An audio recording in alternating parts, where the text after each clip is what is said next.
नमस्कार दोस्तों, स्वागत है आप सभी का अपने YouTube channel perfect study GS में। दोस्तों आज हम लोग प्रैक्टिस सेट करने वाले हैं 67 बीपीएससी सीडीपीओ का प्री एग्जाम जो 2022 में होने वाला है उसका प्रैक्टिस सेट नंबर 2। इससे पहले दोस्तों हम लोग एक प्रैक्टिस सेट कर चुके हैं। अगर उसे आपने नहीं देखे हैं तो मेरे प्लेलिस्ट में जाकर उसे देख सकते हैं। दोस्तों ये आपको नया बुक आया हुआ है एडोटेरिया का वॉल्यूम 2, उसी से हम लोग करेंगे। दोस्तों आप मेरे चैनल पर नए हैं तो प्लीज़ इसे सब्सक्राइब कर लें, इसे लाइक करना ना भूलें, दोस्तों में शेयर करें फेसबुक, व्हाट्सएप, टेलीग्राम के माध्यम से। और दोस्तों अगर आपको इसका पीडीएफ चाहिए तो डिस्क्रिप्शन में हम टेलीग्राम का लिंक दे दिए हैं, आप लोग वहां से प्राप्त कर सकते हैं। तो चलिए दोस्तों स्टार्ट करते हैं आज का प्रैक्टिस सेट नंबर 2, जो कि आपको बीपीएससी का प्रैक्टिस सेट नंबर 2 होगा। नेक्स्ट देख लेते हैं। आज का पहला क्वेश्चन आपका हो जाएगा, कह रहा है इसमें कि निम्नलिखित कथनों में से पुर्तगालियों के विषय में कौन सा कथन सत्य है। निम्नलिखित कथनों में से पुर्तगालियों के संबंध में आपका कौन सा कथन जो है असत्य है। एक का राइट आंसर हो जाएगा ऑप्शन नंबर ई, यानी कि उपयुक्त में से कोई नहीं या एक से अधिक। आपको सर्वप्रथम भारत से व्यापारिक संबंध स्थापित करने वाले यूरोपीय शक्ति यानी कि पुर्तगाली थे, और पुर्तगालियों ने भारत में तंबाकू, मूंगफली, आलू, मक्का एवं पपीता की खेती की शुरुआत की, और भारत में जहाज निर्माण तथा प्रिंटिंग प्रेस का श्रेय जो है वह आपको पुर्तगालियों को जाता है, और भारत में गोथिक स्थापत्य कला का आगमन भी पुर्तगालियों के माध्यम से हुआ है। इसीलिए इसका राइट आंसर ऑप्शन नंबर ई हो जाएगा। क्वेश्चन नंबर 2 में आपको कह रहा है कि ददनी प्रथा के संबंध में कौन सा कथन सही है। 2 का राइट आंसर हो जाएगा ऑप्शन नंबर सी, यानी कि यह आपको व्यापारियों के द्वारा कारीगरों को दी जाने वाली पूंजीगत सहायता से संबंधित थी। ददनी प्रथा के अंतर्गत देशी विदेशी व्यापारी कारीगरों को काम करने के लिए अग्रिम राशि दी जाती थी तथा माल तैयार हो जाने पर उनसे ले लिया करते थे। यह प्रथा 16वीं 17वीं शताब्दी में काफ़ी प्रचलित थी। ऑप्शन नंबर सी इसका राइट आंसर हो जाएगा। नेक्स्ट देख लेते हैं क्वेश्चन नंबर 3। क्वेश्चन नंबर 3 में आपको कह रहा है कि भारत छोड़ो आंदोलन के दौरान आज़ाद दस्ता के कार्यों में क्या शामिल नहीं था। 3 का राइट आंसर हो जाएगा ऑप्शन नंबर बी, यानी कि अलोकप्रिय अधिकारियों की हत्या। दोस्तों एक क्वेश्चन के लिए हम 3 सेकंड का समय दे रहे हैं, आप लोग कोशिश कीजिए इसे बनाने का, यानी कि ऑप्शन नंबर बी इसका राइट आंसर हो जाएगा अलोकप्रिय अधिकारियों की हत्या, यानी कि ऑप्शन नंबर बी। नेक्स्ट देख लेते हैं क्वेश्चन नंबर आपको 4। क्वेश्चन नंबर 4 में आपको कह रहा है कि सम्राट शाह आलम द्वितीय ने ईस्ट इंडिया कंपनी को बंगाल, बिहार तथा उड़ीसा की दीवानी कब प्रदान की। 4 का राइट आंसर हो जाएगा ऑप्शन नंबर सी, यानी कि 12 अगस्त 1765 को। 1764 ईस्वी में बक्सर के युद्ध के विजय के बाद तत्कालीन बंगाल के गवर्नर रॉबर्ट क्लाइव ने शाह आलम द्वितीय से इलाहाबाद की पहली संधि 12 अगस्त 1765 को किया, और इस संधि के तहत अंग्रेजों को बिहार, बंगाल एवं उड़ीसा की दीवानी और अस्थायी रूप से प्राप्त हुई। इसके बदले कंपनी के द्वारा मुगल सम्राट को 26 लाख रुपए दिया जाना तय हुआ तथा साथ में निजामत खर्च हेतु 53 लाख रुपए देना था। ऑप्शन नंबर सी इसका राइट आंसर हो जाएगा। क्वेश्चन नंबर 5 में आपको कह रहा है कि किस आयोग ने सर्वप्रथम यह सिफारिश किया कि जरूरतमंद लोगों को अकाल के दौरान सहायता प्रदान करना राज्य का कर्तव्य है। 5 का राइट आंसर हो जाएगा ऑप्शन नंबर बी, यानी कि एस्ट्रेची समिति। लॉर्ड लिटन ने 1880 में आपको एस्ट्रेची आयोग 1880 में आपको एस्ट्रेची आयोग का गठन अकाल के दौरान की स्थिति की समीक्षा के लिए किया, और इसी समिति ने सर्वप्रथम यह सिफारिश किया कि अकाल से प्रभावित लोगों की सहायता करना राज्य का कर्तव्य है, तथा इसी समिति की सिफारिश पर आपको 1883 में अकाल संहिता का निर्माण किया गया था, यानी कि ऑप्शन नंबर बी इसका राइट आंसर एस्ट्रेची समिति हो जाएगा। नेक्स्ट देख लेते हैं क्वेश्चन नंबर 6 में आपको कह रहा है कि तेभागा आंदोलन से प्रभावित क्षेत्रों में शामिल था। 6 का राइट आंसर हो जाएगा ऑप्शन नंबर ई, यानी कि उपयुक्त में से कोई नहीं या एक से अधिक। यानी कि तेभागा आंदोलन जो हुआ था आपको 1946 से 1950 तक आपको हुआ था और मूलतः आपको यह बटाईदारों किसानों का संघर्ष था और इसका नेतृत्व जो है मुख्यतः आपको कांपाराम एवं भवन सिंह ने किए थे। और इस आंदोलन की शुरुआत जो है त्रिपुरा के हसनाबाद इलाके से शुरू हुआ तथा शीघ्र यह बंगाल के क्षेत्र में फैल गया, इसलिए इसका राइट आंसर ऑप्शन नंबर ई हो जाएगा। यह त्रिपुरा भी हो जाएगा और बंगाल, इसलिए एक से अधिक जो है ऑप्शन नंबर ई इसका राइट आंसर हो जाएगा। क्वेश्चन नंबर 7 में आपको कह रहा है कि निम्नलिखित में से किसका विरोध स्वामी दयानंद सरस्वती के द्वारा नहीं किया गया था। 7 का राइट आंसर हो जाएगा ऑप्शन नंबर ए, यानी कि पुनर्जन्म एवं कर्म का सिद्धांत। पुनर्जन्म एवं कर्म का सिद्धांत जो है यह आपको दयानंद सरस्वती के द्वारा नहीं किया गया था। स्वामी दयानंद सरस्वती को भारत का मार्टिन लूथर कहा जाता है। भारत का मार्टिन लूथर दयानंद सरस्वती को कहा जाता है और उनका वेदों की सर्वोच्चता, पुनर्जन्म एवं कर्म के सिद्धांत में अटूट विश्वास था, जबकि इन्होंने कर्मकांड, बाह्य आडंबर, मूर्ति पूजा, बहुदेववाद, अवतारवाद एवं तंत्र मंत्र का विरोध किया था और इन्होंने 1875 में आर्य समाज की स्थापना किए थे, यानी कि इसका right answer option number A हो जाएगा। क्वेश्चन नंबर 8 में आपको कह रहा है कि निम्नलिखित में से किसे भारतीय पत्रकारिता का राजकुमार कहा जाता है। 8 का राइट आंसर हो जाएगा ऑप्शन नंबर डी, यानी कि कृष्णोदास पाल को। 1861 में कृष्णोदास पाल हिंदू पेट्रियाट के संपादक बने थे और इन्हें भारतीय पत्रकारिता का राजकुमार कहा जाता है। ऑप्शन नंबर डी इसका राइट आंसर हो जाएगा। नेक्स्ट क्वेश्चन देख लेते हैं। क्वेश्चन नंबर 9 में आपको कह रहा है कि लॉर्ड डलहौजी की राज हड़प नीति के अंतर्गत निम्नलिखित में से सर्वप्रथम किस राज्य का विलय हुआ था। 9 का राइट आंसर हो जाएगा ऑप्शन नंबर बी, यानी कि सतारा का। लॉर्ड डलहौजी की राज हड़प नीति का सर्वप्रथम शिकार आपको 1848 ईस्वी में सतारा तथा आपको 1849 ईस्वी में चैतपुर और आपको 1853 ईस्वी में झांसी ब्रिटिश भारत में विलय किया गया था, यानी कि 9 का right answer option number B हो जाएगा, सतारा। नेक्स्ट देख लेते हैं क्वेश्चन नंबर 10 में कह रहा कि मोहनडम लिटरेरी सोसाइटी की स्थापना किसने की। 10 का राइट आंसर हो जाएगा ऑप्शन नंबर बी, यह आपको अब्दुल लतीफ़ के द्वारा किया गया था और इसकी स्थापना इन्होंने 1863 में किया था। नेक्स्ट देख लेते हैं क्वेश्चन नंबर 11 में आपको कह रहा है कि पुस्तक ए नेशन इन मेकिंग किसने लिखी है। 11 का राइट आंसर हो जाएगा ऑप्शन नंबर डी, यानी कि सुरेंद्र नाथ बनर्जी के द्वारा यह लिखी गई पुस्तक है और इन्होंने द बंगाली नामक समाचार पत्र का भी प्रकाशन किया। दोस्तों आप मेरे चैनल पर नए हैं तो प्लीज़ सब्सक्राइब कर लीजिएगा, इसे लाइक करना ना भूलें, दोस्तों में शेयर करें फेसबुक, व्हाट्सएप, टेलीग्राम के माध्यम से। नेक्स्ट देख लेते हैं क्वेश्चन नंबर 12 में आपको कह रहा है कि भाषाई अखबारों पर अंकुश लगाने के लिए ब्रिटिश सरकार के द्वारा वर्नाकुलर प्रेस एक्ट कब लागू किया गया। 12 का राइट आंसर हो जाएगा ऑप्शन नंबर ई, यानी कि उपयुक्त में से कोई नहीं या एक से अधिक। लॉर्ड लिटन के समय 1878 ईस्वी में वर्नाकुलर प्रेस एक्ट लागू किया गया और यह कानून भाषाई अखबारों पर अंकुश लगाने के लिए बनाया गया था, क्योंकि ब्रिटिश सरकार को उनकी ओर से बड़ा खतरा महसूस हो रहा था और इस कानून में यह प्रावधान किया गया था कि अगर सरकार समझती है कि कोई अखबार जो है वो आपको राजद्रोहात्मक सामग्री छाप रहा है या उसने सरकारी चेतावनी का उल्लंघन किया है तो सरकार अखबार उसके प्रेस और अन्य सामग्री को जब्त कर सकती है, यानी कि ऑप्शन नंबर ई इसका राइट आंसर हो जाएगा। नेक्स्ट हम लोग देख लेते हैं।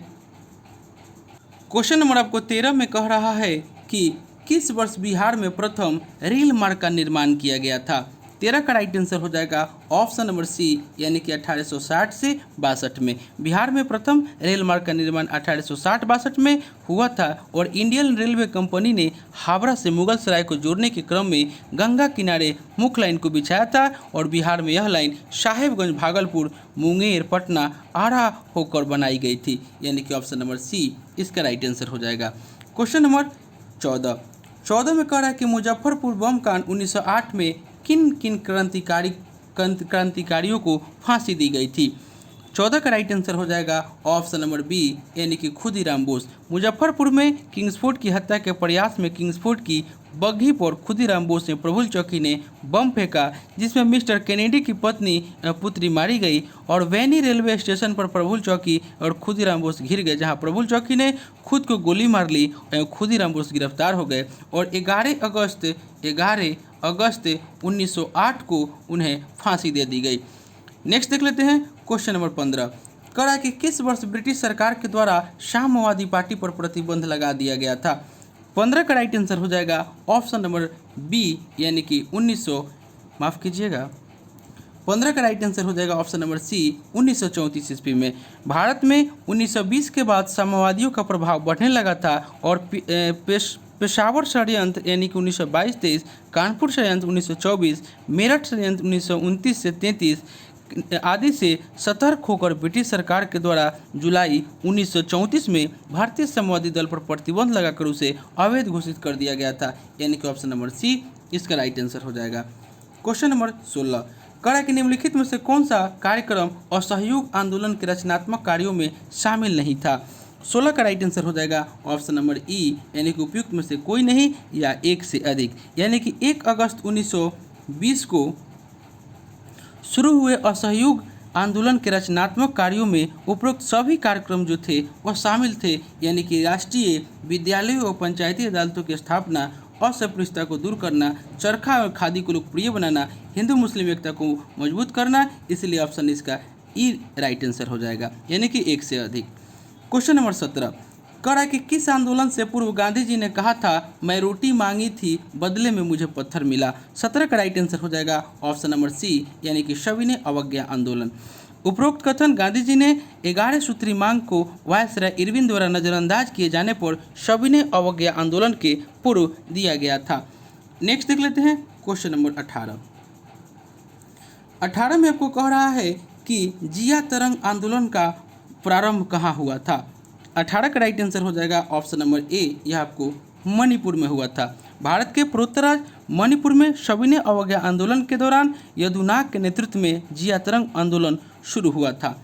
नेक्स्ट देख लेते हैं क्वेश्चन नंबर 19। 19 में आपको कह रहा है कि ब्रिटिश सरकार ने भारत में औपनिवेशिक स्वराज की स्थापना करना अपना उद्देश्य घोषित किया। 19 का राइट आंसर हो जाएगा ऑप्शन नंबर सी यानी कि अगस्त प्रस्ताव में। अगस्त प्रस्ताव से यानी कि लॉर्ड लिथगो ने 8 अगस्त 1940 को कांग्रेस में सहयोग प्राप्त करने के उद्देश्य से अगस्त प्रस्ताव पेश किया और इसी प्रस्ताव में सर्वप्रथम ब्रिटिश सरकार ने अपना उद्देश्य भारत में औपनिवेशिक स्वराज की स्थापना करना घोषित किया। ऑप्शन नंबर सी इसका राइट आंसर हो जाएगा। क्वेश्चन नंबर 20 में आपको कह रहा है कि बिहार में व्यक्तिगत सत्याग्रह के दूसरे सत्याग्रही कौन थे। 20 का राइट आंसर हो जाएगा ऑप्शन नंबर सी यानी कि अनुग्रह नारायण सिंह। नेक्स्ट देख लेते हैं क्वेश्चन नंबर 21। कह रहा कि मुसलमानों में शिक्षा प्रसार के लिए बिहार के किस जिले में 1872 में साइंटिफिक सोसाइटी का गठन किया गया था। 21 का राइट आंसर हो जाएगा ऑप्शन नंबर डी यानी कि मुजफ्फरपुर में। मुसलमानों में शिक्षा प्रसार के लिए बिहार के मुजफ्फरपुर में 1872 में साइंटिफिक सोसाइटी की स्थापना इमाद अली खां के द्वारा किया गया था। Question number 22। कह रहा है कि 1934 में पटना में स्थापित बिहार सोशलिस्ट पार्टी के अध्यक्ष कौन थे। क्वेश्चन नंबर 22 आपका कह रहा था कि 1934 में पटना में स्थापित बिहार सोशलिस्ट पार्टी के अध्यक्ष कौन थे। 22 का राइट आंसर हो जाएगा ऑप्शन नंबर ए आचार्य नरेंद्र देव। 1934 में पटना में आपको अंजुम इस्लामिया हॉल में बिहार सोशलिस्ट पार्टी की औपचारिक स्थापना हुई, जिसके अध्यक्ष आचार्य नरेंद्र देव और सचिव जयप्रकाश नारायण थे। नेक्स्ट देख लेते हैं क्वेश्चन नंबर 23 में आपको कह रहा है कि पटना युवक संघ की स्थापना किस वर्ष हुई थी।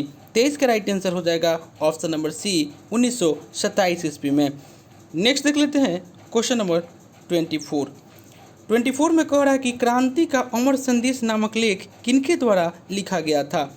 24 का राइट आंसर हो जाएगा ऑप्शन नंबर डी शिवपूजन सहाय के द्वारा लिखा गया था। क्रांति का अमर संदेश शिवपूजन सहाय की कृति है और स्वतंत्रता होने से पहले तथा देश का ध्यान शीर्षक के लेखों को लिखा तथा इन्होंने विभूति नामक कहानी संग्रह संकलित की और इनकी रचनाएं स्वतंत्रता आंदोलन से प्रेरित थी। Option number D right answer हो जाएगा। क्वेश्चन नंबर 25 कह रहा है कि विजयनगर का सैन्य अभियान विजयनगर का सैन्य विभाग क्या कहलाता था? 25 का राइट आंसर हो जाएगा ऑप्शन नंबर सी, आपको कदाचार। विजयनगर का सैन्य विभाग कदाचार कहलाता था तथा इस विभाग का उच्च अधिकारी दंडनायक या सेनापति होता था। नेक्स्ट देख लेते हैं क्वेश्चन नंबर 26। कह रहा है कि हुमायूं के द्वारा लड़े गए निम्नलिखित युद्धों में से सबसे बाद में कौन सा युद्ध लड़ा गया? 26 का राइट आंसर हो जाएगा ऑप्शन नंबर डी, यानी कि सरहिंद का युद्ध। सरहिंद का युद्ध हुमायूं के द्वारा लड़े गए युद्ध का क्रम बता देते हैं आपको। देवरा का युद्ध जो है यह आपको 1531 में, उसके बाद चौसा का युद्ध जो है 1539 में, उसके बाद कन्नौज का युद्ध जो है वह आपको 1540 में, और आपको सरहिंद का युद्ध जो है वह आपको 1555 में, यानी कि इसका right answer option number D हो जाएगा। Question number 27। निम्नलिखित में से किसे भारत का शादी कहा गया है? भारत का शादी किसे कहा गया है? 27 का राइट आंसर हो जाएगा ऑप्शन नंबर ए, यानी कि अमीर हसन को। अमीर हसन ए दहलवी को उसकी उत्कृष्ट गजलों के कारण उसे भारत का शादी कहा गया है। नेक्स्ट देख लेते हैं क्वेश्चन नंबर 28। कह रहा है कि किस मुगल शासक का मकबरा भारत में स्थित नहीं है? 28 का राइट आंसर हो जाएगा ऑप्शन नंबर ई, यानी कि उपयुक्त में से कोई नहीं या एक से अधिक। मुगल शासक बाबर का मकबरा काबुल में, जहांगीर का मकबरा शाहदरा लाहौर में रावी नदी के किनारे स्थित है, इसीलिए इसका राइट आंसर ऑप्शन नंबर ई हो जाएगा, यानी कि एक से अधिक आपका इसमें विकल्प सही है। नेक्स्ट देख लेते हैं क्वेश्चन नंबर 29। 29 में कह रहा है कि निम्नलिखित में से कौन सा अकबर के द्वारा चलाया गया सबसे बड़े सोने का सिक्का था? 29 का राइट आंसर हो जाएगा ऑप्शन नंबर ए, यानी कि आपको संसब। संसब जो था अकबर के द्वारा चलाया गया सबसे बड़ा सोने का सिक्का था, ऑप्शन नंबर ए इसका राइट आंसर हो जाएगा। क्वेश्चन नंबर आपको 30 में आपको कह रहा है कि सिखों के 10वें गुरु गुरु गोविंद सिंह के बारे में निम्नलिखित में से क्या असत्य है? 30 का राइट आंसर हो जाएगा ऑप्शन नंबर डी, यानी कि इन्होंने सिखों की अलग विवाह पद्धति लवन पद्धति प्रारंभ करवाया, यह आपका जो है असत्य है। सिखों के तीसरे गुरु गुरु अमरदास ने सिखों की नई विवाह पद्धति लवन पद्धति का आरंभ करवाया था। और आपको शेष देख लेते हैं, इन्होंने प्रत्येक सिख को पंचमकार धारण करने का आदेश दिया था, सही है। इन्होंने एक पूरक ग्रंथ 10वें बादशाह का ग्रंथ संकलन किया, यह भी सही है। और इन्होंने पाहुल प्रथा का प्रारंभ किया, यह भी सही है, लेकिन ऑप्शन नंबर डी जो है यह असत्य हो जाएगा। नेक्स्ट देख लेते हैं क्वेश्चन नंबर 31। 31 में आपको कह रहा है कि ऋग्वैदिक कालीन समाज में लांगल शब्द का प्रयोग किसके लिए किया जाता था? 31 का राइट आंसर हो जाएगा ऑप्शन नंबर सी, ये आपको हल के लिए किया जाता था। लांगल शब्द हल के लिए प्रयुक्त होता था। अनाज में अपने वाला पात्र जो था वह उर्दर था। गोबर की खाद कड़िए या सकृत थी और बादल को पर्जन्य था, यानी कि इसका right answer option number C हो जाएगा। नेक्स्ट देख लेते हैं क्वेश्चन नंबर 32 में आपको कह रहा है कि क्षणिकवाद का संबंध निम्न में से किस धर्म या दर्शन से है? 32 का राइट आंसर हो जाएगा ऑप्शन नंबर बी, यह आपको बौद्ध धर्म से है। क्षणिकवाद का संबंध बौद्ध धर्म से है और इसे क्षणभंगुरवाद के नाम से भी जाना जाता है। नेक्स्ट देख लेते हैं क्वेश्चन नंबर आपको 33। कह रहा है कि निम्न में से किस हड़प्पाई स्थल से एक उन्नत जल प्रबंधन का साक्ष्य प्राप्त हुआ है? 33 का राइट आंसर हो जाएगा ऑप्शन नंबर बी, यानी कि धौलावीरा से। धौलावीरा से एक विशाल जलाशय मिला है जिसमें 2,50,000 घन मीटर जल संग्रहण की क्षमता थी और इससे स्पष्ट है कि यहाँ के निवासियों को जल प्रबंधन व्यवस्था से परिचय था। Option number B right answer हो जाएगा। क्वेश्चन नंबर 34 में आपको कह रहा है कि मौर्य साम्राज्य के संदर्भ में असत्य कथन की पहचान करें। 34 का राइट आंसर हो जाएगा ऑप्शन नंबर ई, यानी कि उपयुक्त में से कोई नहीं या एक से अधिक। मौर्य साम्राज्य की स्थापना 321 ईस्वी में चंद्रगुप्त मौर्य ने किया था, यह आपको सही है। उसके बाद चंद्रगुप्त मौर्य बल्कि 321 ईस्वी पूर्व में चंद्रगुप्त मौर्य के द्वारा की गई थी। कथन ए जो है यह आपका असत्य है। और दक्षिण भारत से प्राप्त अशोक के अभिलेखों में अरामाइक और यूनानी लिपि का प्रयोग नहीं हुआ है, यह भी कथन जो है आपका असत्य है। इस यानी कि कथन ए और कथन डी जो है यह आपका असत्य है, इसीलिए इसका राइट आंसर ऑप्शन ई हो जाएगा। नेक्स्ट देख लेते हैं क्वेश्चन नंबर 35। कह रहा है कि निम्नलिखित में से किस तीर्थंकर का नाम ऋग्वेद में वर्णित है। 35 का राइट आंसर हो जाएगा ऑप्शन नंबर ई, उपयुक्त में से कोई नहीं या एक से अधिक। जो दो जैन तीर्थंकर हैं, एक ऋषभदेव हैं और एक अरिस्टोनेमी का नाम का उल्लेख जो है ऋग्वेद में है। ऑप्शन नंबर ई इसका राइट आंसर हो जाएगा। क्वेश्चन नंबर 36 में आपको कह रहा है कि चोलकालीन उत्तरामेरूर अभिलेख के अनुसार सभा के सदस्यों की योग्यता के संदर्भ में कौन सा कथन जो है असत्य है। 36 का राइट आंसर जो है ऑप्शन नंबर डी हो जाएगा, यानी कि व्यक्ति की आयु 30 से 70 वर्ष के बीच होनी चाहिए, यह आपका असत्य है। उत्तरामेरूर अभिलेख के अनुसार सभा की सदस्यता के लिए निर्धारित आयु 35 से 70 के बीच होनी चाहिए, यहाँ पे 30 से 70 दे रहा है, इसलिए यह गलत हो जाएगा। और उत्तरामेरूर अभिलेख में चोल काल में स्थानीय स्वशासन की विशेषता का वर्णन है। ऑप्शन नंबर डी इसका राइट आंसर हो जाएगा। क्वेश्चन नंबर 37 करें कि निम्नलिखित में से किसने समुद्रगुप्त को भारत का नेपोलियन कहा है। 37 का राइट आंसर हो जाएगा ऑप्शन नंबर डी, माफ़ कीजिएगा ऑप्शन नंबर सी, यानी कि विसेंट स्मिथ ने। इतिहासकार विसेंट स्मिथ ने अपनी रचना अर्ली हिस्ट्री ऑफ इंडिया में समुद्रगुप्त की वीरता एवं विजयों पर मुग्ध होकर उसे भारतीय नेपोलियन की संज्ञा दी है। और हरिसेन समुद्रगुप्त का दरबारी कवि था और इसने प्रयाग प्रशस्ति की रचना की थी। नेक्स्ट देख लेते हैं क्वेश्चन नंबर आपको 38 में कह रहा है कि कदम राज के संदर्भ में निम्नलिखित कथनों में से कौन सा सही है। 38 का राइट आंसर हो जाएगा ऑप्शन नंबर डी, यानी कि 1, 2 और 3, यानी कि यह आपका सही है। यानी कि इसकी स्थापना मयूर शर्मन ने की और कदम राजवंश की राजधानी बनवासी थी और यह राजवंश कर्नाटक और कोंकण क्षेत्र में फैला हुआ था, यानी कि 1, 2 और 3 तीनों सही है। नेक्स्ट देख लेते हैं क्वेश्चन नंबर 39 में कह रहा है कि निम्नलिखित कथनों में से कौन सा कथन जो है असत्य है। 39 का right answer option number D हो जाएगा, यानी कि बौद्ध धर्म में संघ की सदस्यता राजा के सेवक, चोर, दास एवं रोगी व्यक्तियों को भी प्रदान की जाती थी, यह कथन असत्य है। बौद्ध संघ गणतंत्र प्रणाली पर आधारित थी और संघ में चोर, हत्यारे और ऋणी व्यक्तियों, राजा के सेवक, दास एवं रोगी व्यक्तियों का प्रवेश वर्जित था, जबकि संघ में किसी भी जाति के व्यक्ति एवं स्त्रियों को प्रवेश का अधिकार था। यानी कि इसके अलावा सभी जो कथन है सत्य है, यह आपका असत्य हो जाएगा। नेक्स्ट देख लेते हैं क्वेश्चन नंबर 40 कह रहा है कि यानी कि निम्नलिखित युगों में से कौन सा युग सही सुमेलित नहीं है, लेखक है और पुस्तक है। 40 का right answer option number A हो जाएगा, यानी कि प्लिनी का पेरिप्लस ऑफ द इरिथियन सी दे रहा है, यह आपका सही नहीं है। पेरिप्लस ऑफ द इरिथियन सी की रचना के बारे में जानकारी नहीं है, इसका लेखक अज्ञात है, इसलिए इसका right answer option number A हो जाएगा। और टालमी भारत का भूगोल सही है, कात्यायन गागरी संहिता सही है और अली अहमद चचनामा सही, ऑप्शन नंबर ए जो है यह गलत हो जाएगा। नेक्स्ट देख लेते हैं क्वेश्चन नंबर 41 कह रहा है कि निम्न में से कौन सा अधिकार जो है वाक एवं अभिव्यक्ति की स्वतंत्रता के अंतर्गत शामिल है। 41 का राइट आंसर हो जाएगा ऑप्शन नंबर ई, यानी कि उपयुक्त में से कोई नहीं या एक से अधिक। संविधान के अनुच्छेद 19 में उल्लेख वाक एवं अभिव्यक्ति की स्वतंत्रता के अंतर्गत 6 प्रकार की स्वतंत्रता वर्तमान में है।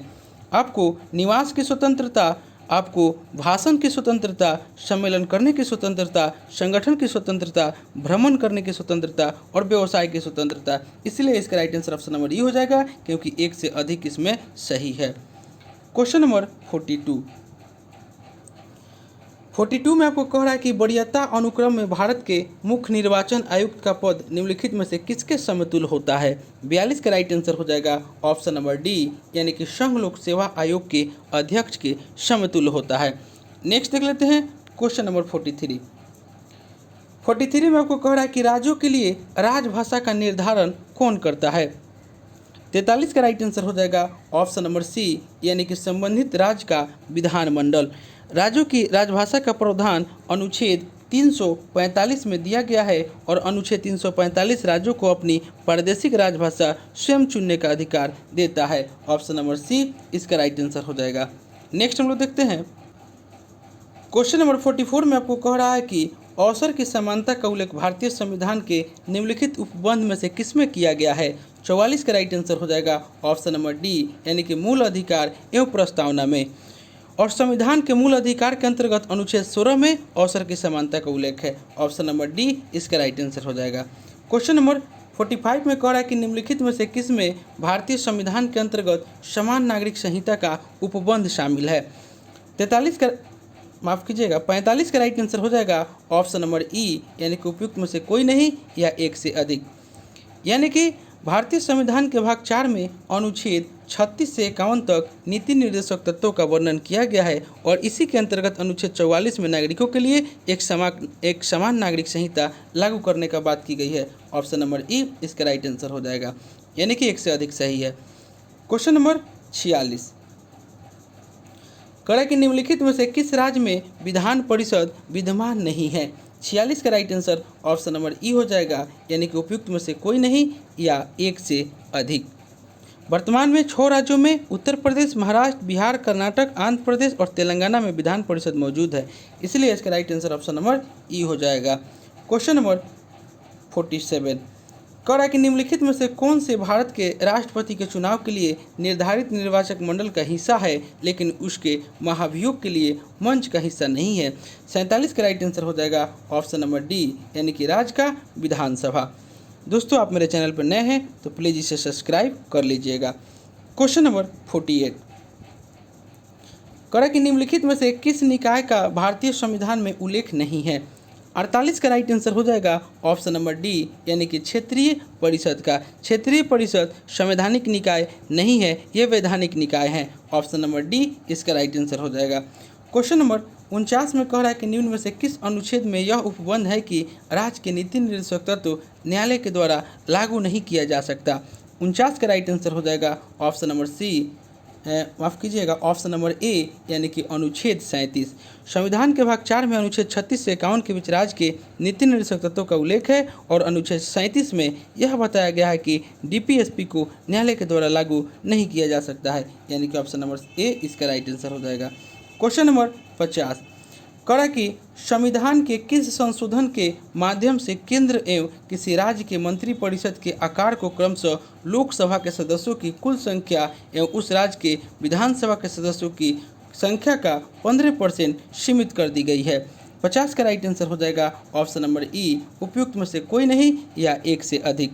वर्ष 2003 में 91वें संविधान संशोधन के माध्यम से अनुच्छेद 75 और अनुच्छेद 164 एवं 10वीं अनुसूची में संशोधन करके केंद्र में प्रधानमंत्री एवं राज्यों के मुख्यमंत्री सहित मंत्रियों की कुल संख्या लोकसभा अथवा विधानसभा की सदस्य संख्या का अधिकतम 15% निर्धारित की गई है, इसलिए इसका राइट आंसर ऑप्शन नंबर ई हो जाएगा। नेक्स्ट देख लेते हैं क्वेश्चन नंबर 51। क्वेश्चन नंबर 51 में आपको कह रहा है कि उच्च न्यायालय के मुख्य क्षेत्राधिकार निम्नलिखित में से कौन से नहीं है। 51 का राइट आंसर हो जाएगा ऑप्शन नंबर डी, यानी कि परामर्शदायी क्षेत्राधिकार। भारतीय संविधान के अनुच्छेद 143 के तहत परामर्श संबंधी क्षेत्राधिकार सिर्फ उच्च न्यायालय के पास है, जबकि प्रारंभिक अपीलीय एवं निरीक्षक का क्षेत्राधिकार उच्च एवं उच्चतम न्यायालय दोनों को प्राप्त है। आपको यानी कि भारतीय संविधान के अनुच्छेद 143 के अंतर्गत परामर्शी संबंधी जो क्षेत्राधिकार है सिर्फ उच्चतम न्यायालय के पास है, जबकि प्रारंभिक अपीलीय एवं निरीक्षक का क्षेत्राधिकार उच्च एवं उच्चतम न्यायालय दोनों को प्राप्त है, यानी कि ऑप्शन नंबर डी इसका राइट आंसर। क्वेश्चन नंबर आपको 52 में कह रहा है कि किसी राज्य में विधान परिषद के गठन एवं उसकी समाप्ति की जा सकती है। 52 का राइट आंसर हो जाएगा ऑप्शन नंबर सी, यानी कि संबंधित राज्य की विधानसभा तथा पूर्ण बहुमत से पारित प्रस्ताव एवं संसद से पारित विधि के द्वारा, यानी कि ऑप्शन नंबर सी इसका राइट आंसर हो जाएगा। क्वेश्चन नंबर 53 में कह रहा है कि भारत के महानवादी के संदर्भ में क्या असत्य है। 53 का राइट आंसर हो जाएगा ऑप्शन नंबर डी, यानी कि वह लोकसभा में मतदान कर सकता है, यह आपका असत्य है। अनुच्छेद 88 के तहत महानवादी लोकसभा या राज्यसभा या सदन की संयुक्त बैठक में भाग ले सकता है तथा बोल सकता है। यदि वह संसद की किसी समिति का सदस्य है तो वह उसकी कार्यवाहियों में भाग ले सकता है, किंतु वह किसी भी सदन में मतदान नहीं कर सकता। ऑप्शन नंबर डी इसका राइट आंसर हो जाएगा। क्वेश्चन नंबर 54 में कह रहा है कि निम्नलिखित में से किसके संबंध में बोहरा समिति का गठन किया गया था।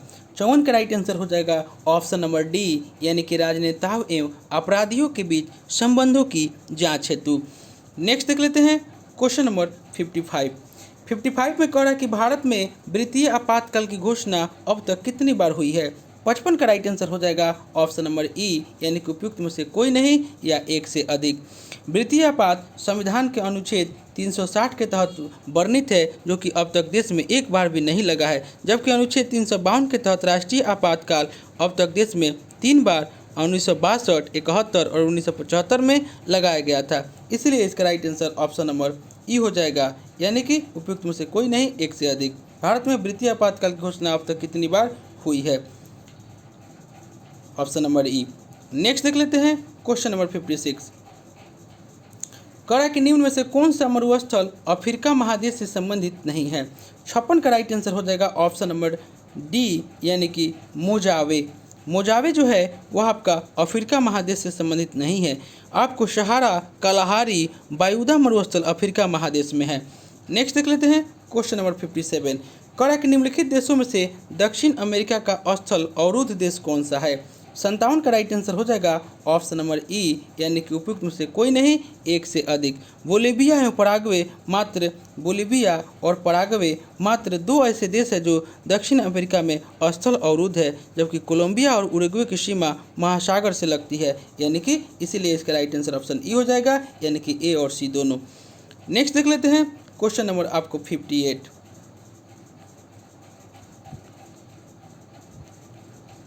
में आपको जनजाति दे रहा है और संबंधित क्षेत्र दे रहा है। इसका राइट आंसर हो जाएगा ऑप्शन नंबर यानी कि डी, यानी कि एस्किमो जो है वह आपको उत्तरी अमेरिका, एस्किमो उत्तरी अमेरिका हो जाएगा। उसके बाद माओरी जो है वह आपको न्यूजीलैंड, बुशमैन जो है वह आपको अफ्रीका और शेमांग जो है वह आपको मलेशिया, यानी कि 58 का right answer option number D हो जाएगा। क्वेश्चन नंबर 59 में कह रहा है कि निम्न में से कौन सी जल संधि इंग्लिश चैनल और उत्तरी सागर को आपस में जोड़ती है। 59 का राइट आंसर हो जाएगा ऑप्शन नंबर सी, यानी कि डोबर जल संधि। डोबर जल संधि आपको प्रायः 2 जल संधियों को जोड़ने तथा 2 स्थल खंडों को अलग करती है। डोबर जल संधि इंग्लिश चैनल और उत्तरी सागर को आपस में जोड़ती है। ऑप्शन नंबर सी इसका राइट आंसर हो जाएगा। क्वेश्चन नंबर 60 कह रहा है कि निम्न में से कौन सा देश विश्व में सर्वाधिक नारियल का उत्पाद करता है। 60 का right answer option number D हो जाएगा, यानी कि इंडोनेशिया। इंडोनेशिया दुनिया में नारियल का सबसे बड़ा उत्पादक देश था। भारत नारियल उत्पादन में विश्व में तीसरे स्थान पर है। नेक्स्ट देख लेते हैं क्वेश्चन नंबर 61। कह रहा है कि निम्न में से किस जिला में बूढ़ी गंडक नदी की लंबाई सबसे अधिक है। 61 का राइट आंसर हो जाएगा ऑप्शन नंबर सी, यानी कि आपको पश्चिमी चंपारण में है। दिए गए विकल्पों में आपको बूढ़ी गंडक की सर्वाधिक लंबाई पश्चिमी चंपारण में है और इस नदी का उद्गम स्थल नेपाल की अन्नपूर्णा श्रेणी है। दोस्तों यह प्रैक्टिस है जो बीपीएससी का जो है यह आपको 11 बजे आपको सुबह में 11 AM में आएगा। नेक्स्ट देख लेते हैं क्वेश्चन नंबर आपको 62। निम्न में से किस जिला की सीमा रेखा की लंबाई पश्चिम बंगाल से सबसे कम स्पर्श करती है। 62 का राइट आंसर हो जाएगा ऑप्शन नंबर सी, यानी कि पूर्णिया। बिहार का 3 जिला कटिहार, पूर्णिया, किशनगंज पश्चिम बंगाल की सीमा साझा करती है, जिसमें सबसे कम लंबाई पूर्णिया का है। ऑप्शन नंबर सी इसका राइट आंसर हो जाएगा। क्वेश्चन नंबर 63 कह रहा है कि निम्नलिखित में से किस राज्य में सर्वाधिक पाइराइट पाए जाते हैं। 63 का राइट आंसर हो जाएगा ऑप्शन नंबर ए, बिहार में। नेक्स्ट देख लेते हैं क्वेश्चन नंबर 64। 2011 की जनगणना के अनुसार बिहार में सर्वाधिक लिंग अनुपात किस जिले का है। 64 का राइट आंसर हो जाएगा ऑप्शन नंबर सी, यह आपको गोपालगंज का है जो कि 1021 है, जबकि सबसे कम है आपको 876 मुंगेर जिला का। सबसे अधिक गोपालगंज और सबसे कम पूछे तो मुंगेर हो जाएगा। नेक्स्ट देख लेते हैं क्वेश्चन नंबर 65। कह रहा है कि निम्न में से किस जिले में गंगा नदी की लंबाई सबसे कम है। 65 का राइट आंसर हो जाएगा ऑप्शन नंबर डी, आपको समस्तीपुर में। नेक्स्ट देख लेते हैं क्वेश्चन नंबर 66। कह रहा है कि भारत वन रिपोर्ट 2021 के अनुसार वर्ष 2019 की तुलना में वनावरण में वृद्धि हुई। 66 का राइट आंसर हो जाएगा ऑप्शन नंबर ए, यानी कि 1540 वर्ग किलोमीटर। नेक्स्ट देख लेते हैं क्वेश्चन नंबर 67। कह रहा है कि निम्न में से कौन सा क्षेत्र भारत के उच्च तीव्रता वाले भूकंपीय क्षेत्र जोन यानी कि भी में सम्मिलित है। 67 का राइट आंसर हो जाएगा ऑप्शन नंबर ई, यानी कि उपयुक्त में से कोई नहीं या एक से अधिक। आपको भी के अंतर्गत उत्तर पूर्वी भारत, अंडमान निकोबार द्वीप समूह, जम्मू कश्मीर, लद्दाख, हिमाचल प्रदेश, उत्तराखंड, कक्षकरण, उत्तरी बिहार के कुछ भाग आते हैं, इसलिए इसका राइट आंसर ऑप्शन नंबर ई हो जाएगा। क्वेश्चन नंबर आपको 68 करा कि पालकुंडा पर्वत निम्न में से किस राज्य में अवस्थित है। 68 का राइट आंसर हो जाएगा ऑप्शन नंबर सी, यह आपको आंध्र प्रदेश राज्य में अवस्थित है। नेक्स्ट देख लेते हैं क्वेश्चन नंबर 69 करा कि कोलधाम परियोजना निम्न में से किस नदी पर स्थित है। 69 का राइट आंसर हो जाएगा ऑप्शन नंबर डी, यह आपको सतलज नदी पर स्थित है। नेक्स्ट देख लेते हैं क्वेश्चन नंबर 70 करा कि भारत का सबसे लंबा राष्ट्रीय जलमार्ग है। 70 का राइट आंसर हो जाएगा ऑप्शन नंबर ए, यानी कि राष्ट्रीय जलमार्ग 1। राष्ट्रीय जलमार्ग 1 को इलाहाबाद हल्दिया जलमार्ग के नाम से भी जाना जाता है और यह भारत का सबसे लंबा यानी कि 1620 किलोमीटर एवं सर्वाधिक उपयोगी जलमार्ग है। ऑप्शन नंबर ए इसका राइट आंसर हो जाएगा। क्वेश्चन नंबर 71 कह रहा है कि शून्य रेखा कहलाती है। 71 का राइट आंसर हो जाएगा ऑप्शन नंबर डी, यानी कि त्रिपुरा और बांग्लादेश की बीच की रेखा शून्य रेखा कहलाती है। Option number D right answer हो जाएगा। क्वेश्चन नंबर 72 में आपको कह रहा है कि निम्न में से किन किन राज्यों से होकर के भारतीय मानव समय की यामियोत्तर नहीं गुजरती है। 72 का राइट आंसर हो जाएगा ऑप्शन नंबर सी, यानी कि झारखंड से। भारतीय मानक समय 82.5 डिग्री पूर्वी देशांतर से लिया गया है, जिसे यामियोत्तर रेखा कहा जाता है, जो कि उत्तर प्रदेश, मध्य प्रदेश, छत्तीसगढ़, उड़ीसा एवं आंध्र प्रदेश से गुजरता है और यह आपको झारखंड इसका राइट आंसर हो जाएगा, नहीं गुजरता। क्वेश्चन नंबर 73 कह रहा कि गरजता चालीसा, प्रचंड पचासा और चीखता साठा क्या है। 73 का राइट आंसर हो जाएगा ऑप्शन नंबर बी, यह आपको पछुआ पौने हैं। नेक्स्ट देख लेते हैं क्वेश्चन नंबर 74 कह रहा कि अंडमान निकोबार द्वीप समूह की सबसे उच्चतम चोटी किस भाग में स्थित है। 74 का राइट आंसर हो जाएगा ऑप्शन नंबर ए, यह आपको उत्तरी अंडमान में है। सैंडल भारत के अंडमान और निकोबार द्वीप समूह का सबसे ऊंचा पहाड़ है। यह उत्तरी अंडमान द्वीप पर स्थित है और सैंडल पीक राष्ट्रीय उद्यान द्वारा घिरा हुआ है। ऑप्शन नंबर ए इसका राइट आंसर हो जाएगा। नेक्स्ट देख लेते हैं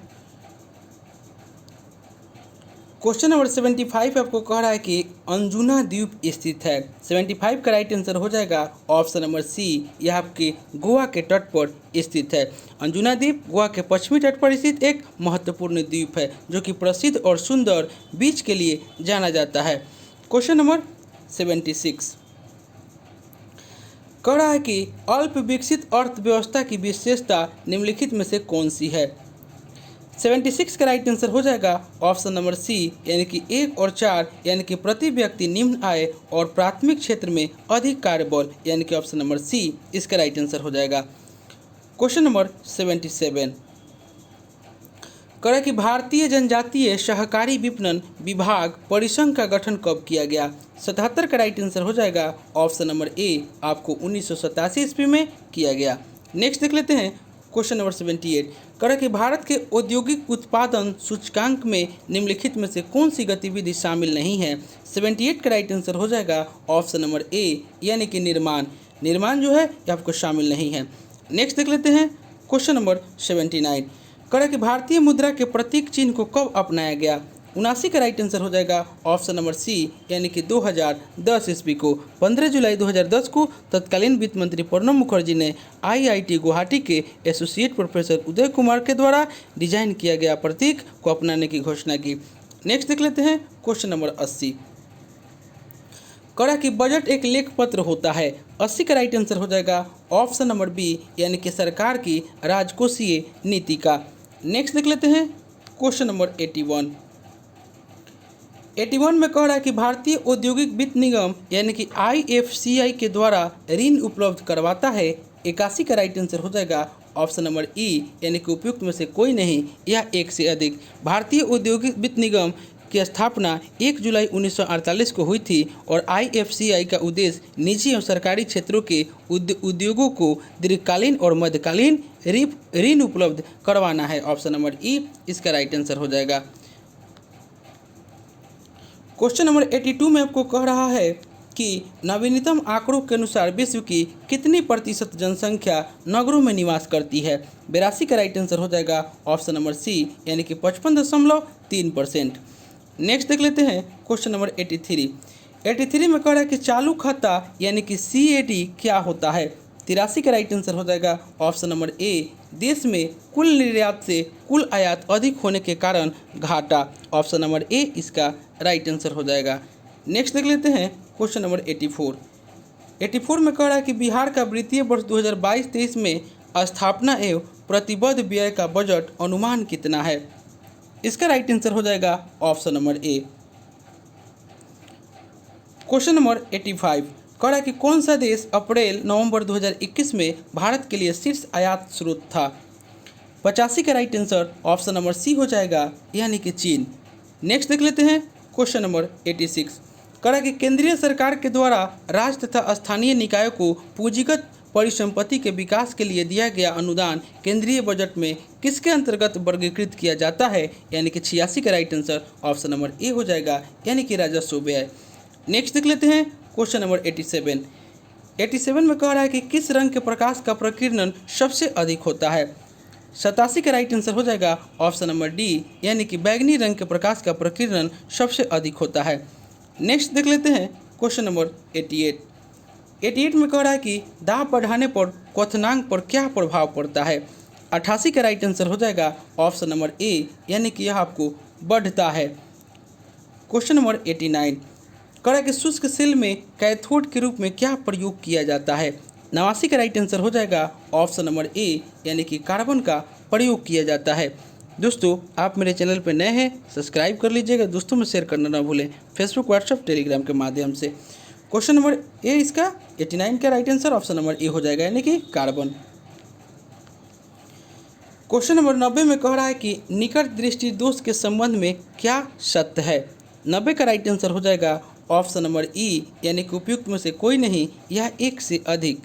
यानी कि निकट दृष्टि आमतौर पर तब होता है जब नेत्र गोलक सामान्य से अधिक लंबी हो जाती है या कर्निया बहुत अधिक घुमावदार हो जाता है और प्रकाश रेटिना पर सटीक रूप से केंद्रित होने के बजाय प्रकाश रेटिना के सामने केंद्रित होता है, जिसके परिणाम स्वरूप दूर की वस्तुएं धुंधली प्रतीत होती है। ऑप्शन नंबर ई इसका राइट आंसर हो जाएगा। क्वेश्चन नंबर 91 कह रहा है कि चुंबकीय फ्लक्स का मात्रक क्या होता है। 91 का राइट आंसर हो जाएगा ऑप्शन नंबर ए, वेबर।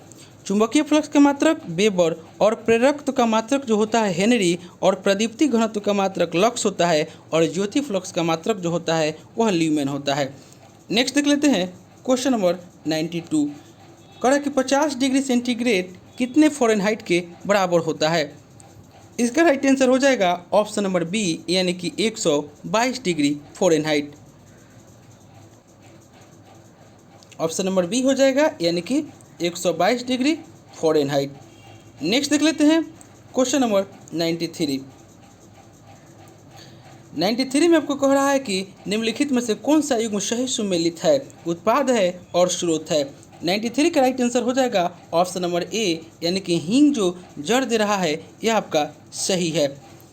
हींग जो है जड़ यानी कि फेरुला प्रजाति के पौधे से है और रबर जो है वह आपका तना है, तने से निकले तरल पदार्थ है। कुनेन छाल है, सिनकोना पौधे की छाल है और अफीम जो है फल है अधपक्के फलों के दूध से। इसका right answer option number A हो जाएगा।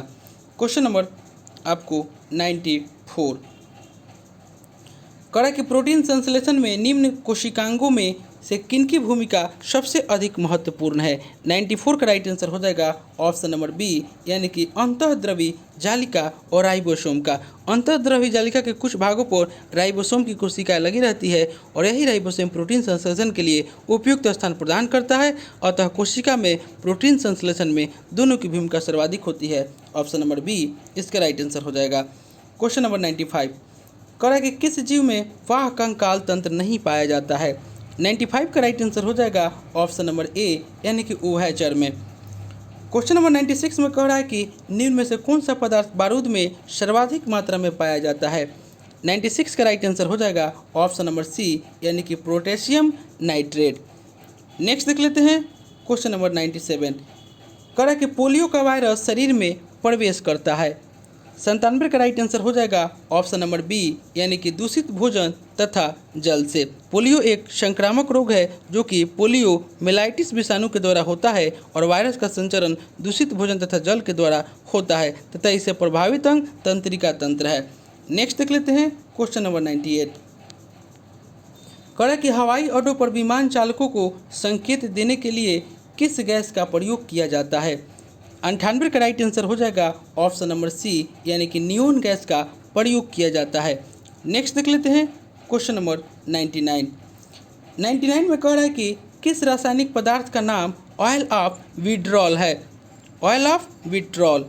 99 का right answer option number A हो जाएगा यानी कि सल्फ्यूरिक अम्ल। सल्फ्यूरिक अम्ल का रासायनिक पदार्थ का नाम जो है ऑयल ऑफ विड्रॉल है, सल्फ्यूरिक। ऑप्शन नंबर ए इसका राइट आंसर हो जाएगा। नेक्स्ट देख लेते हैं क्वेश्चन नंबर 100। कह रहा है कि फिटकिरी में हाइड्रोजन के कितने परमाणु पाए जाते हैं। 100 का राइट आंसर हो जाएगा ऑप्शन नंबर डी यानी कि 43 परमाणु पाए जाते हैं। माफ़ कीजिएगा 48 परमाणु पाए जाते हैं यानी कि option number D right answer हो जाएगा। Question number 101। कह रहा है कि वनस्पतियों को परावैंगनी किरणों के दुष्प्रभाव से बचाने वाला वर्णक का नाम क्या है। 101 का राइट आंसर हो जाएगा ऑप्शन नंबर ए यानी कि लाइकोपीन। पौधे में लाइकोपीन जैसे कैरोटीनाइड प्रकाश संश्लेषण परिसरों में पाए जाते हैं जो कि सूर्य के प्रकाश या परावैंगनी विकिरण से ऊर्जा उत्पन्न करते हैं और इस तरह से कैरोटीनाइड पौधे को सूर्य के प्रकाश के अत्यधिक संपर्क से क्षतिग्रस्त होने से बचाने में मदद करते हैं यानी कि ऑप्शन नंबर ए इसका राइट आंसर हो जाएगा। Question number 102। कह रहा कि डीएनए न्यून में से किस में मापा जाता है। 102 का राइट आंसर हो जाएगा ऑप्शन नंबर ई उपयुक्त में से कोई नहीं या एक से अधिक। डीएनए या डीऑक्सी राइबोन्यूक्लिक एसिड मनुष्यों और लगभग सभी अन्य में वंशानुगत सामग्री है। अधिकांश डीएनए कोशिका के केंद्रक जहां इसे परमाणु डीएनए कहा जाता है में स्थित होता है, लेकिन डीएनए की एक छोटी मात्रा माइटोकॉन्ड्रिया में भी पाई जा सकती है, इसलिए इसका राइट आंसर ऑप्शन नंबर ई हो जाएगा। नेक्स्ट देख लेते हैं क्वेश्चन नंबर 103। 103 में आपको कह रहा है कि निम्न में से किस शैवाल का प्रयोग आयोडीन बनाने में होता है। 103 का राइट आंसर हो जाएगा ऑप्शन नंबर बी यानी कि प्यूकस। भूरा शैवाल जिसे फूकस वेसिकुलोसस के नाम से जाना जाता है पोषक तत्वों से भरपूर होता है और यह आयोडीन का एक उत्कृष्ट स्रोत है यानी कि ऑप्शन नंबर बी इसका राइट आंसर हो जाएगा। क्वेश्चन नंबर 104 कह रहा है कि निम्न में से किसे वनस्पति जगत का एमिफीबिया वर्ग कहा जाता है। 104 का राइट आंसर हो जाएगा ऑप्शन नंबर बी यानी कि बायोफ्राइटा। बायोफ्राइटा को पादप साम्राज्य के उभयचर के रूप में जाना जाता है क्योंकि ये पौधे मिट्टी में रहते हैं लेकिन उन्हें अलैंगिक प्रजनन के लिए पानी की आवश्यकता होती है। ऑप्शन नंबर बी इसका राइट आंसर हो जाएगा। क्वेश्चन नंबर 105 में कह रहा है कि किस हार्मोन को फूल खिलाने वाला हार्मोन कहा जाता है। 105 का राइट आंसर हो जाएगा ऑप्शन नंबर बी यानी कि florigens. Option number B right answer हो जाएगा यानी कि florigens, option number B. Next देख लेते हैं क्वेश्चन नंबर 106। कह रहा कि बीएमडी परीक्षण किसकी पहचान के लिए किया जाता है। 106 का राइट आंसर हो जाएगा ऑप्शन नंबर डी यानी कि ऑस्टियोपोरोसिस। ऑस्टियोपोरोसिस के लिए बीएमडी परीक्षण किसकी पहचान के लिए किया जाता है, osteoporosis. Option number D right answer हो जाएगा। क्वेश्चन नंबर 107 में आपको कह रहा है कि केंचुए में कितने जोड़ी हृदय होते हैं। 107 का राइट आंसर हो जाएगा ऑप्शन नंबर सी यानी कि 5 जोड़ी हृदय होती है केंचुए में। Option number C right answer हो जाएगा। नेक्स्ट हम लोग देख लेते हैं क्वेश्चन नंबर 108 में आपको कह रहा है कि जो लोग 4000 मीटर से अधिक ऊंचाई पर रहते हैं उनके आरबीसी की मात्रा में क्या परिवर्तन होता है। 108 का राइट आंसर हो जाएगा ऑप्शन नंबर ए यानी कि बढ़ जाता है, यानी कि उनकी आरबीसी की मात्रा बढ़ जाता है। Option number A right answer हो जाएगा। क्वेश्चन नंबर 109 कह रहा आपको कि रक्त बिंबाणु का जीवन काल कितने दिन का होता है। 109 का राइट आंसर हो जाएगा ऑप्शन नंबर डी, यह आपको 3 से 5 दिन का होता है। नेक्स्ट देख लेते हैं क्वेश्चन नंबर 110 में आपको कह रहा है कि अग्नाशय की गामा कोशिका में से कौन सा हार्मोन स्रावित होता है। 110 का राइट आंसर हो जाएगा ऑप्शन नंबर ए यानी कि सोमैटोस्टैटिन। ऑप्शन नंबर ए इसका राइट आंसर हो जाएगा। क्वेश्चन नंबर 111 में आपको कह रहा है कि हाल ही में किस राज्य के प्रसिद्ध सफ़ेद प्याज और वाडा कोलम चावल को जीआई टैग प्रदान किया गया। 111 का right answer option number B हो जाएगा, महाराष्ट्र। क्वेश्चन नंबर 112 में आपको कह रहा है कि टाइम्स हायर एजुकेशन के द्वारा जारी वर्ल्ड यूनिवर्सिटी रैंकिंग 2022 में किस यूनिवर्सिटी को प्रथम स्थान प्राप्त हुआ। 112 का राइट आंसर हो जाएगा ऑप्शन नंबर ए, यानी कि ऑक्सफोर्ड यूनिवर्सिटी को। नेक्स्ट देख लेते हैं क्वेश्चन नंबर 113। कह रहा है कि निम्नलिखित में से कौन कोविड-19 के खिलाफ भारत का पहला स्वदेशी रूप से विकसित आरबीडी प्रोटीन उपरकाई वैक्सीन है। 113 का राइट आंसर हो जाएगा ऑप्शन नंबर बी, यानी कि Corbevax. Option number B right answer हो जाएगा। क्वेश्चन नंबर 114 में आपको कह रहा है कि भारत निर्वाचन आयोग ने सभी मतदान केंद्रों की डिजिटल मैपिंग के लिए किस ऐप को लॉन्च किया। 114 का राइट आंसर हो जाएगा option number D, Garud app. Next देख लेते हैं क्वेश्चन नंबर 115 में आपको कह रहा है कि केंद्रीय बजट 2022-23 के अनुसार वर्ष 2022-23 में राजस्व घाटा अनुमानित है। 115 का राइट आंसर हो जाएगा ऑप्शन नंबर डी, यानी कि सकल घरेलू उत्पाद का 3.8%। नेक्स्ट देख लेते हैं क्वेश्चन नंबर 116। कहा कि दिव्यांग व्यक्तियों के अधिकारों और कल्याण को बढ़ावा देने के लिए किस बैंक ने दिव्यांग कर्मचारियों के लिए एक ऐप लॉन्च किया है। 116 का राइट आंसर हो जाएगा ऑप्शन नंबर सी, यानी कि पीएनबी बैंक। नेक्स्ट देख लेते हैं क्वेश्चन नंबर 117। कहा कि किस संस्था ने कोविड-19 के कारण वर्ष 2020 में वर्स्ट ईयर ऑन रिकॉर्ड घोषित किया है।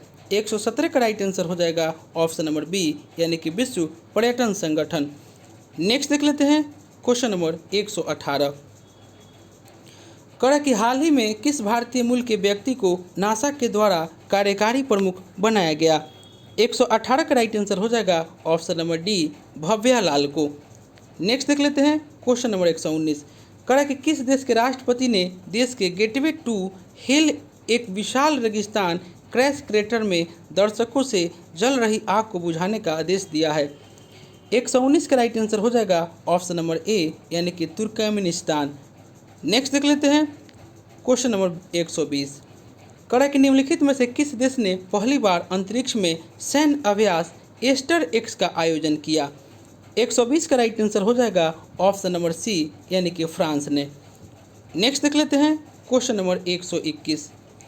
कहा कि जनवरी 2022 में किस देश ने बाल विवाह को अवैध बना दिया है। 121 का राइट आंसर हो जाएगा ऑप्शन नंबर ए, यानी कि फिलीपींस। नेक्स्ट देख लेते हैं क्वेश्चन नंबर 122। 122 में आपको कह रहा है कि हाल ही में कौन सा देश अंतर्राष्ट्रीय सौर गठबंधन में शामिल होने वाला 102वां देश बन गया है। 122 का राइट आंसर हो जाएगा ऑप्शन नंबर सी, यानी कि एंटीगुआ और बारबूडा। ऑप्शन नंबर सी इसका राइट आंसर हो जाएगा। Question number 123। 123 में कह रहा है कि हाल ही में निधन में निम्नलिखित को सम्मिलित करना है, व्यक्ति है और संबंधित क्षेत्र है। यानी कि रोहित सरदाना जो है वह आपको पत्रकारिता से हो जाएगा। जगमोहन मल्होत्रा जम्मू कश्मीर के पूर्व राज्यपाल। पंडित देवव्रत चौधरी जो है वह आपको हो जाएंगे सितार वादक। और आपको चंदू तोमर आपको शूटिंग हो जाएगा। यानी कि 123 का right answer option number C हो जाएगा। नेक्स्ट देख लेते हैं क्वेश्चन नंबर 124। कह रहा है कि फरवरी 2021 में प्रकाशित पुस्तक ब्यूटीफुल थिंग्स की लेखिका है। 124 का राइट आंसर हो जाएगा ऑप्शन नंबर बी, यानी कि हंटर बाइडेन। नेक्स्ट देख लेते हैं क्वेश्चन नंबर 125। दोस्तों आपको इसका प्रैक्टिस सेट फुल एक्सप्लेनेशन के साथ चाहिए तो आप टेलीग्राम ज्वाइन कीजिए, आपको वहाँ पे डेली प्रैक्टिस सेट दिया जा रहा है। क्वेश्चन नंबर 125 कह रहा है कि जनवरी 2022 में बाजार पूंजीकरण में $3 ट्रिलियन को पार करने वाली दुनिया की पहली कंपनी कौन सी कंपनी बन गई है।